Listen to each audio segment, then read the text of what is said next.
Hi everyone, and welcome to our new tips and tricks episode.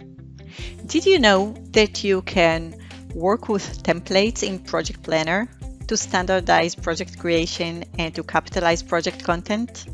Let me show you how to do that. I create a new template based on existing project. To do that, I open the project information panel and select the Save as Template command, which is available in the Open menu.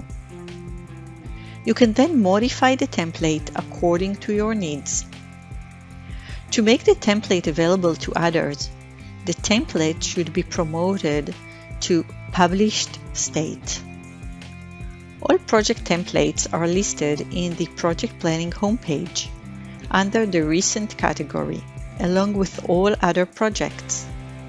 The project templates have a unique icon and different life cycle, allowing you to distinguish between projects and project templates.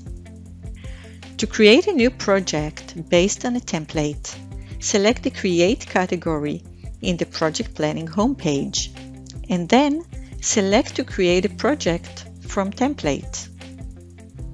When creating a project from a template, you instantiate the tasks, the subtasks, the subprojects, as well as all attachments. Deliverables are not maintained, members and assignees are removed. Traceability is kept between the template and its instantiated projects. I hope you learned something new today. If you have any questions, don't hesitate and let us know in the Innovia user community. Thank you and have a wonderful day.